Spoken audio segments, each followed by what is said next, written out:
Over 400 years ago, the adventurous Portuguese explorers who discovered and claimed Brazil for the crown of Portugal sailed into this picturesque harbor and called it Rio de Janeiro, or River of January, because they discovered it in the month of January, and they believed the beautiful inlet into which we now sail was the mouth of a river. As we pass within the shadow of this gigantic promontory, known as Sugarloaf, we wonder if the white men who first saw it could have dreamed that it was destined to become the mighty sentinel of an enchanted metropolis, with a population of over 1 million inhabitants and a reputation of being the most magnificent city in the world.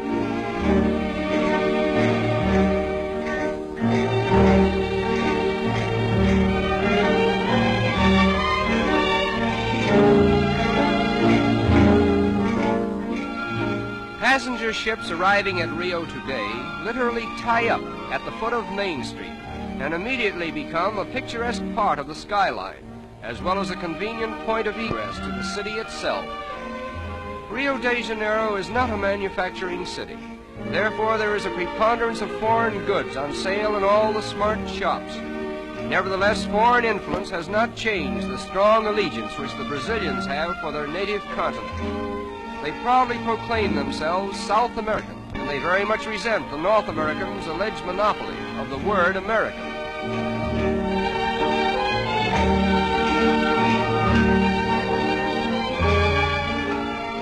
The period from 1902 to 1906 witnessed the wonderful transformation from the old to the new Rio, a comprehensive project so boldly conceived and brilliantly executed that there is hardly a landmark of the old city to be seen in the metropolis today.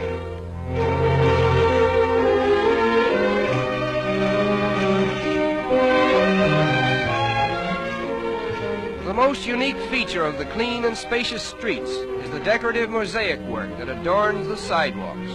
Almost every block has a pavement with patterns so individual in design that one could find his way about the city by becoming familiar with them.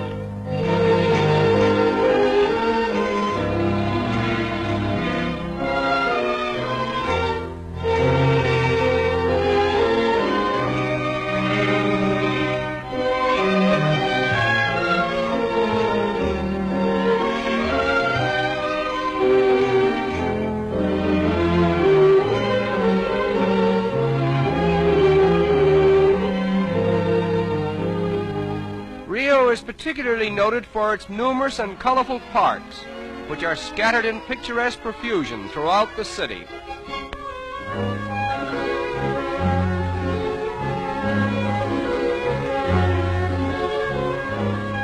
In 1808, the King of Portugal was forced by Napoleon to abandon his country and re-establish his throne in Brazil. When he arrived in Rio, he brought with him, among other things, the first tiny sprouts of the famous royal palms, which he planted here. It was decreed that only members of the royal family might have the privilege of cultivating this particular species of tree. But time and nature have overruled the regal command, and the royal palms that were meant to be the exclusive property of Portuguese royalty are now the common heritage of all Brazil. The outstanding landmark of Rio is Sugarloaf Mountain, and from whatever angle one may view it, it forms a most impressive picture.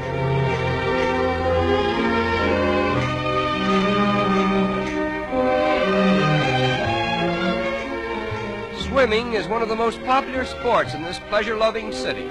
Consequently, many attractive swimming clubs have been erected along the picturesque shoreline.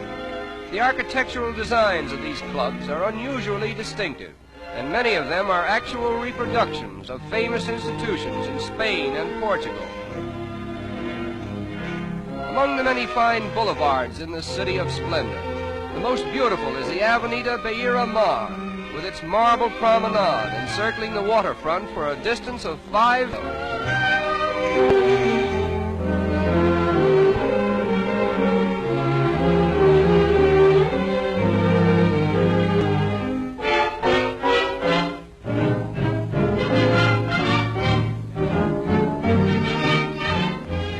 As in most countries of South America, the color of one's skin does not always determine one's social standing.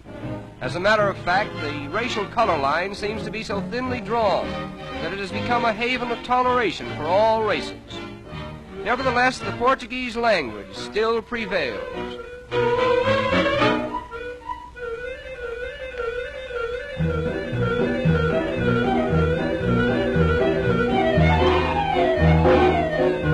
In the business districts of the city, there are a number of tiny shops where the more industrious young ladies of Rio earn their livelihood. This is called the butterfly industry, in which the colorful wings of butterflies are immortalized by an art that was inaugurated here many years ago.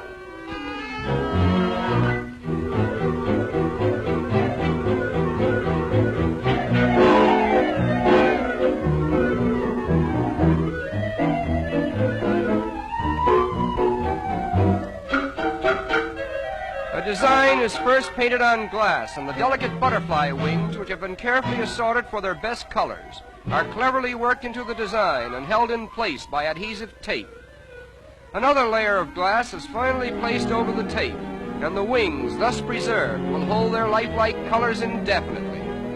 There are over 700 different species of butterflies in Brazil, and they are much larger and more colorful than those of North America and Europe.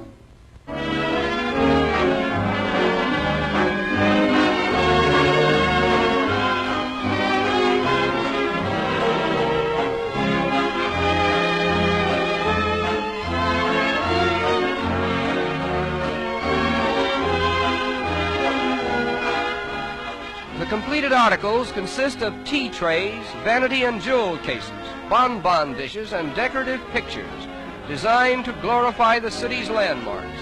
And needless to say, the predominating design is Sugarloaf, the center of attraction for all eyes that glory in the magnificence of Rio de Janeiro, the city of splendor.